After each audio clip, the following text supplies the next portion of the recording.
नमस्कार, मेरा नाम है विकास और आज बड़ी खास बातचीत के लिए हम यहाँ मौजूद हैं। मेरे साथ हैं एक ऐसी शख्सियत जो हमारे अतिथि बने हैं आज, जिन्होंने 5 साल भोपाल रंगमंडल को दिए। उसके बाद हबीब तनवीर साहब के साथ एक लंबा समय गुजारा रंगमंच पर और फिर बनाया अपना खुद का ग्रुप, या यूं कहें कि अपना जीवन समर्पित किया रंगमंच के लिए। मेरे साथ हैं मनोज नायर सर, जो डायरेक्टर हैं रविन्द्रनाथ टैगोर राष्ट्रीय नाट्य विद्यालय के, और अपने खुद के उस ग्रुप के जो सपनों से बनाया जाता है और लंबी दूरी तक चलाया जाता है, द शैडो ग्रुप। बहुत बहुत स्वागत है सर आपका। Thank you.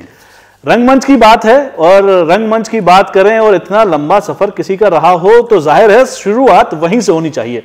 तो सर, सबसे पहले तो रंगमंच में आपका आगमन कैसे हुआ और अभी तक की जर्नी, उसके उतार चढ़ाव कैसे रहे और कितना नाटकीय रहा ये सफर, उसके बारे में बताएं। बहुत नाटकीय रहा, और जैसा सारे रंगकर्मियों के साथ होता है जी, और एक खींचातानी होती है फैमिली के अंदर भी कि आप थिएटर में ना जाएं। लेकिन चूंकि मेरा परिवार थोड़ा सा स्ट्रगलिंग परिवार था, तो उनको ये नहीं पता था कि डॉक्टर बनना चाहिए, इंजीनियर बनना चाहिए, या थिएटर में जा रहा है सही है कि नहीं। उनको कुछ दिनों तक तो लगा कि सही जा रहा है, लेकिन उन्होंने जब भी भारत भवन में मेरे को देखा, हमेशा डंडा पकड़े हुए देखा है, तो बोलते तू 5 साल तक डंडा पकड़ के रहेगा, कैजुअल काम करता रहेगा, तू कब मेन स्ट्रीम पे आएगा, और हमें तो डर लगता है तेरे, इससे अच्छा तो तू शॉप में काम कर ले, दुकान में काम कर ले। तो मैं लड़ता था नहीं, मुझे शायद ज़्यादा सीखने को मिल रहा है। मैं अपने स्टूडेंट्स लोगों से बोलता हूँ कि सबसे ज़्यादा बैक स्टेज में जब आप काम करते हो तो आपको ज़्यादा सीखने को मिलता है, क्योंकि आप ज़्यादा ऑब्जर्व कर पाते हो उस समय। तो स्टार्टिंग में बहुत दिक्कतें हुई, थिएटर करने को रोका गया है। पिताजी थोड़ा सा प्रमोट करते थे, पर वो भी अचानक चल बसे। गवर्नमेंट जॉब लेने की बात आ गई, तो माँ लेंगी या मैं लूँगा, वो भी एक 4th क्लास था, और मैं BA पढ़ ही रहा था। लेकिन मेरे दिमाग में थिएटर था, और पूरी फैमिली और पूरे परिवार और पीयर जितने भी दोस्त थे सब ये बोलते थे कि यार तुम्हारी लाइफ बन गई, अब तुम गवर्नमेंट जॉब में चले जाओगे, थिएटर से बच गए तुम। मेरे लोग थिएटर में कमाने के लिए नहीं आया था, थिएटर मुझे मज़ा आता है इसलिए मैं करता हूँ। भले मुझे इसमें कुछ आगे प्रसिद्धि ना मिले, नाम ना मिले, लेकिन मैं थिएटर करते हुए ही जीना चाहता हूँ। लेकिन आप घर वालों को कैसे कन्विंस करोगे इस चीज़ के लिए? और फाइनली ये हो गया कि गवर्नमेंट से आदेश आ गया कि अब आपको मकान भी छोड़ना पड़ेगा, आप दोनों ट्राई नहीं कर रहे हैं। और मम्मी ने बोला बेटा मैं कैसे भरोसा कर लूँ तेरे पर, मैं तो लग जाऊंगी, लेकिन मैं लग गई और तू कुछ नहीं बन पाया, तो मैं तो बहुत घबरा रही हूँ, क्या करूँ मैं, कैसे मानूँ कि तू अच्छा एक्टर है, तू थिएटर में कुछ करना चाहता है, अभी तक तो तेरे को डंडा पकड़ते हुए देखा है भाला वाला। तो अब मैं भी कैसे, आप उस समय आपका एक समय ऐसा होता है कि आप कैसे अपने आप को स्थापित करोगे। ये सबसे बड़ा चैलेंज है कि अपने घर में ही आपको प्रूफ करना है, घर में प्रूफ करना है, बाहर वालों तो आप लड़ लोगे, कैसे प्रूफ। वैसे क्रूशियल टाइम पे जहाँ पे आपके हाथ में एक नौकरी है गवर्नमेंट की, आप उसे कर सकते हो, आप बाद में LDC या सेक्शन ऑफिसर आगे बन सकते हो, ये सारी प्रलोभन मुझे दिए जा रहे हैं। सुरक्षित रास्ता एक तरफ दिख रहा है और दूसरी तरफ वो कुछ नहीं है, मतलब 2000 पता रास्ते का भी पता नहीं है, कुछ नहीं है। मैं भी अच्छा अभिनेता हूँ ये मुझे नहीं पता। और फाइनली मम्मी ने बोला कि बेटा अब तू 2 दिन बचे हैं, अब तेरे को ज्वाइन करना पड़ेगा। तो मैंने बोला मम्मी एक एक्टिंग कॉम्पिटिशन, एक अखबार एक्टिंग कॉम्पिटिशन करा रहा है, तो मैं वो अटेंड कर लूँ क्या? बोलते हैं हाँ करके आ जा, उसके बाद मैं एक ने सुनूंगी तेरी। थिएटर छोड़ चुका था मैं, क्योंकि भारत भवन छोड़ ही दिया था, और ठीक है तुम चले जाओ। जब मैं जा रहा था वहाँ पर, तो वहाँ देखा 70 लोग, भोपाल के बड़े बड़े लोग खड़े हैं, और मैंने बोला इनसे मैं क्या जीतूंगा, लेकिन चलो आखिरी बार मंच पर अभिनय करके आते हैं। तो गया और अभिनय किया और फर्स्ट आ गया मैं। अरे वाह! फर्स्ट आया तो वहाँ से 1000 रुपये का एक लिफाफा, और इंदौर में किसी नाटक में काम करने का कुछ ऐसा चांस।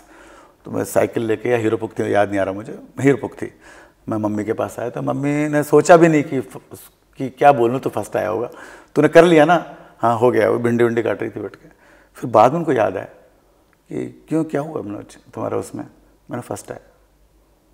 तो कुछ नहीं बोली, बोले कि तू थिएटर कर, मैं ज्वाइन करती हूँ। क्या बात है! इतना बस, इतना एक बाल का एक छोटा सा एक एग्जाम्पल था उनके पास मेरा, कि तू फर्स्ट आया इतने लोगों में, और चेक दिखा, उनके आंख में आंसू आ गए। बोलते हैं कि मैं ज्वाइन कर रहा हूँ। मम्मी, हमारे सरकारी फ़ोन था हमारे घर में लगा, हमने लगवा लिया था शौक में, जबकि हम उस लायक नहीं थे। तो फ़ोन करके दीदी को फ़ोन किया, अपनी मौसी को, मतलब मेरी मौसी को, कि दीदी मैं ज्वाइन कर रही हूँ, इसमें अब कोई कुछ नहीं बोलेगा। और माँ ने ज्वाइन किया। अब मेरा बहुत बड़ा, मेरी जिम्मेदारी बन गई थी कि यार माँ ने कर लिया, मैं अगर नहीं निकल पाया तो ज़िंदगी भर माँ अपने आप को कोसती रहेगी कि मैंने गलत डिसीजन ले लिया। लेकिन आज मेरी माँ बहुत खुश है, बल्कि क्या 2-3 साल बाद इन्होंने बोलना शुरू किया कि अच्छा क्या तूने, क्योंकि मम्मी को मैंने जल्दी से रिटायर करवाया वहाँ से, और हम लोगों ने फिर घर वर लिया, फिर चलने लगा। और मेरा एक और चीज़ आपने शायद नोट किया होगा, मैं माइम पे ज़्यादा मेरा काम है। जी। लैंग्वेज को लेके मेरे साथ बड़ी दिक्कत हो रही थी, तो थिएटर में ये भी एक स्ट्रगल, भोपाल थिएटर में साउथ इंडियन हूँ, घर में प्योर मलयालम बोला जाता है, बाहर हिंदी, तो हम कहीं के नहीं रहते, ना हिंदी के ना मलयालम के। तो जो नए नए डायरेक्टर्स आते हैं वो आपकी गलतियाँ पकड़ते हैं, आपके एक्सेंट पकड़ते हैं, आपका मॉड्यूलेशन पकड़ते हैं, गलत डिक्शन पकड़ते हैं, गलत बोल रहे हो तुम, ना उर्दू बोल पा रहे हो ना हिंदी बोल पा रहे हो, क्या थिएटर करोगे? वो तो छोड़ो।